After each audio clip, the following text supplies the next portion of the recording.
Hello everyone, welcome to my channel NCERT unplugged. और इस video में हम बात करेंगे article number 5.3 magnetism and Gauss's law. Gauss's law की बात हम इलेक्ट्रोस्टैटिक में कर चुके हैं। इलेक्ट्रोस्टैटिक में गॉसेस लॉ क्या था, एक क्लोज सरफेस से कितना फ्लक्स एसोसिएटेड है वो गिवन था 1/ε0 टाइम्स चार्ज इनक्लोज। कितना चार्ज इसके अंदर है उसको एप्सिलॉन से डिवाइड कर दोगे तो इससे इस क्लोज सरफेस से, जिसको हमने गॉसियन सरफेस भी बोला था, उससे एसोसिएटेड जो फ्लक्स है, फ्लक्स मतलब इस पूरे एरिया से, इस पूरे सरफेस एरिया से कितना इलेक्ट्रिक फील्ड लाइन पास हो रही है, ठीक है, नॉर्मली, ठीक है। ये था हमारा फ्लक्स। तो हमने इलेक्ट्रोस्टैटिक्स की बात की थी। मैग्नेटिज्म में इसके क्या मायने उसको समझेंगे। In chapter number 1 we studied Gauss's law of electrostatics. In figure 5.3 we see that a close surface represented by first the number of line leaving the surface is equal to number of entering it. This is consistent with the fact that no net charge is enclose by the surface, ठीक है। तो अगर मैं आपको अभी figure दिखाऊं, जो पहले फिगर हमने डिस्कस किया है, तो देखोगे आप ये फिगर को, जस्ट अ सेकेंड। तो ये फिगर की बात की ना यहाँ पर, ये वाले फिगर की, है ना। तो क्या था यहाँ, सबसे पहला बार मैग्नेट था, फिर एक सॉलिनॉइड था, और तीसरा क्या था, इलेक्ट्रिक डाइपोल था, ठीक है। इलेक्ट्रिक डाइपोल के केस में देखोगे आप यहाँ से, ये पहला रीजन जो बना ना, एक क्लोज सरफेस जो बनी है, इससे कितना नेट फ्लक्स पास हो रहा है, ठीक है। नेट फ्लक्स मतलब कितना इसमें एंटर कर रहा है और कितना बाहर जा रहा है। तो अब देखो, जितना इलेक्ट्रिक फील्ड लाइन एंटर कर रही है उतनी बाहर जा रही है, तो नेट फ्लक्स इसमें से कितना एसोसिएटेड है इस क्लोज सरफेस में से, 0, ठीक है। लेकिन तो ऑब्वियसली बात है, ऐसा क्यों है, बिकॉज इसके इनसाइड कोई भी चार्ज नहीं है, इस क्लोज सरफेस के इनसाइड कोई चार्ज नहीं है, तो नेट फ्लक्स कितना हो गया इसमें से, 0। ये तो गॉसेस लॉ है ना। कितना फ्लक्स होगा, तो आंसर है चार्ज इनक्लोज 1/ε0 चार्ज इनक्लोज कितना, 0 है, तो फ्लक्स 0। नेट फ्लक्स कितना एसोसिएटेड है इससे, 0, कोई, क्योंकि इसके अंदर कोई चार्ज नहीं है ना। ये बात समझ में, कोई चार्ज नहीं है, इसलिए फ्लक्स भी इससे कितना एसोसिएटेड है, 0 नेट फ्लक्स, ठीक है। लेकिन इसकी बात करेंगे आगे, यही बताया उसमें, ये सेकेंड रीजन की बात करो, सेकेंड क्लोज सरफेस की, ठीक है। इसमें से नेट फ्लक्स कितना होगा, तो देखो इसमें क्या हो रही है, इलेक्ट्रिक फील्ड लाइन्स एंटर कर, देखो इसमें से बाहर आ रही है, इलेक्ट्रिक फील्ड लाइन में से बाहर आ रही है, यहाँ भी बाहर आ रही है, ठीक है। तो ऑब्वियसली इसमें से कुछ फ्लक्स एसोसिएट होगा इससे, ठीक है। और ये बात समझ में भी आती, क्यों, क्योंकि इसके अंदर चार्ज है। इस केस में 0 नहीं होगा फ्लक्स, ठीक है, क्योंकि इसके अंदर चार्ज है। यही तो बोला, फ्लक्स कितना होगा, 1/ε0 चार्ज इनक्लोज, में चार्ज है तो इसमें फ्लक्स होगा, कुछ ना कुछ वैल्यू होगी, नॉन जीरो होगा फ्लक्स, ठीक है। और आगे, लेकिन मैं इसको आगे बता ही देता हूँ, आगे पैराग्राफ में भी रीड भी करूँगा मैं।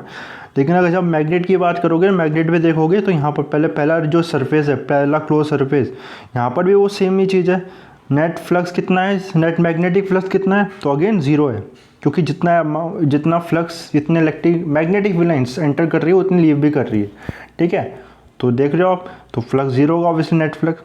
लेकिन यहाँ पर देखो, है ना, इस वाले में देखो, यहाँ पर सेकेंड क्लोज सरफेस में कितनी इलेक्ट्रिक फील्ड लाइन एंटर कर रही है, तो सपोज यहाँ 10 कर रही है, ना, अगेन कर सकते हो, जितने भी कर रही है, आप देखोगे उतनी ही फील्ड लाइन बाहर भी जा रही है ना। फ़र्क समझ में आया इसमें और इसमें, डाइपोल और इलेक्ट्रिक डाइपोल और मैग्नेटिक डाइपोल के केस में। इस मैग्नेटिक डाइपोल, इलेक्ट्रिक डाइपोल में, इस वाले सरफेस, इस वाले क्लोज सरफेस में, क्योंकि चार्ज इनसाइड है इसके, तो नेट फ्लक्स 0 नहीं था, ठीक है। क्योंकि ऐसा नहीं है कि जितनी इलेक्ट्रिक फील्ड लाइन्स कोई इसमें एंटर, बाहर तो निकल रही है, अंदर नहीं जा रही कोई भी इस वाले क्लोज सरफेस में। लेकिन यहाँ पर देखो, जितनी इलेक्ट्रिक लाइन एंटर कर रही है उतनी बाहर भी निकल रही है। ऐसा कोई भी पॉइंट ले लो, कोई भी क्लोज सरफेस ले लो, यहाँ पर हमेशा ऐसा ही होगा, जितनी एंटर कर रही है उतनी बाहर जाएगी, ठीक है। यानी कि फ्लक्स, नेट फ्लक्स किसी भी क्लोज सरफेस में 0 हो रहा है। और ऐसा क्यों होगा, बिकॉज इस केस में कभी भी सिंगल चार्ज एग्जिस्ट नहीं करेगा। मतलब सिंगल चार्ज तो नहीं बोल सकते इसमें, लेकिन मैग्नेटिक मोनोपोल जो है एग्जिस्ट नहीं करेंगे, ठीक है। यही रीज़न है इसका। तो मैग्नेटिक फ्लक्स क्या होगा इस केस में, हमेशा 0 होगा। और यही बताएगा कि magnetic monopole do not exist, लेकिन इलेक्ट्रिक मोनोपोल एग्जिस्ट करते हैं। मतलब पॉजिटिव चार्ज नेगेटिव अलग हो सकते हैं, सोर्स और सिंक नहीं है ना। बेसिकली देखो यहाँ पर ये सोर्स हो गया, पॉजिटिव चार्ज क्या है, इलेक्ट्रिक फील्ड लाइन का सोर्स है, और नेगेटिव चार्ज उसका सिंक है, मतलब इलेक्ट्रिक फील्ड लाइन इसमें समा जा रही है, उसमें से निकल रही है। इसमें ऐसा कुछ नहीं है, सोर्स और सिंक नहीं है इसमें, ठीक है। कंटिन्यूस कर्व है, क्लोज लूप है, बेसिकली क्लोज लूप है, कंटिन्यूस तो है, ये भी क्लोज लूप है, ये क्लोज नहीं है, ठीक है। ओके, ओपन लूप है इलेक्ट्रिक वाला, आया होगा समझ में, ठीक है, तो यही सारी चीज़ समझनी है आगे। तो आगे देखते हैं, फिर रीड करते हैं इसको। 1 मिनट दोगे मुझे? हाँ ठीक है। तो सेकंड आगे देखो, यहाँ तक देखा था हमने। However in the same figure for the close surface second there is net outward flux is does not include net positive charge. अभी मैंने एक्सप्लेन किया इसको आगे। The situation is radically different for magnetic field which are continuation from closed loop. Examine the Gaussian surface represented by first and second in figure 5.3 and 5.3 पे ना मैंने अभी जो बताया वही चीज़ लिखी है यहाँ, ठीक है, कि मैग्नेटिक फील्ड में close continuous and close loop है उसमें, तो उसमें फ्लक्स जीरो होगा हर जगह, सेकंड रीजन में भी। Both cases visually demonstrate the number of magnetic field and leaving the surface is balanced by the number of field entering it. The net flux is zero for both the surface. This is for any close surface. Magnetic field के लिए कोई भी surface के लिए ऐसा होगा, ठीक है।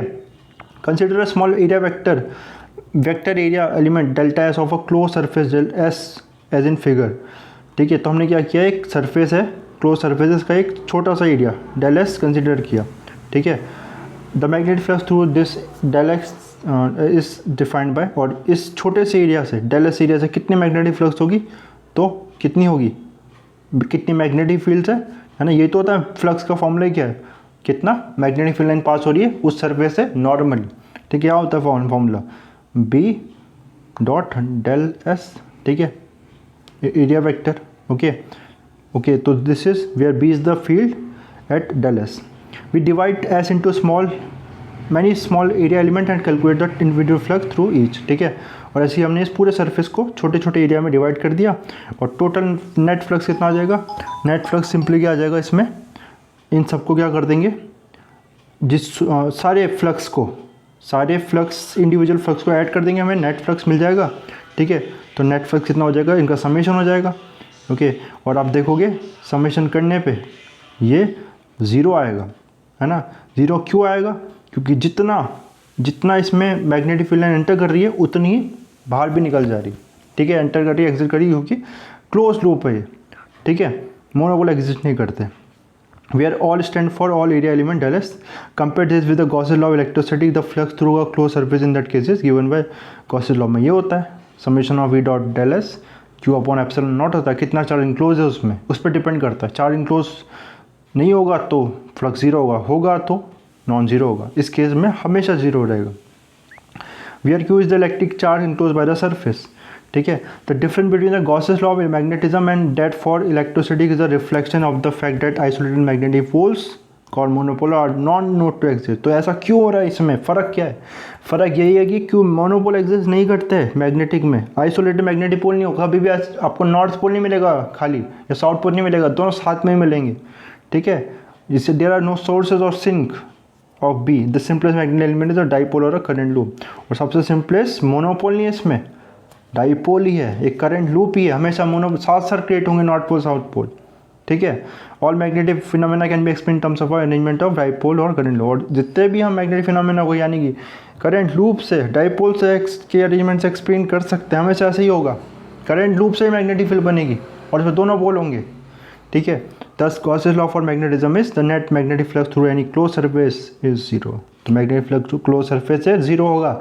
और आगे देखेंगे हम मैक्सवेल की जो दूसरी इक्वेशन है वो यही है, ठीक है, यही है सेकंड इक्वेशन। पहली इक्वेशन मैक्सवेल की इलेक्ट्रोस्टैटिक्स की है, जो ये Gauss law in electrostatics, second ये वाली है, ठीक है।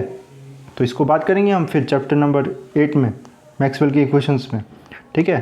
तो इस वीडियो के लिए इतना ही रखेंगे, और फिर नेक्स्ट पैराग्राफ की बात नेक्स्ट वीडियो में करेंगे। Thank you so much for watching. Subscribe to channel if you like this video and for more videos. Thank you.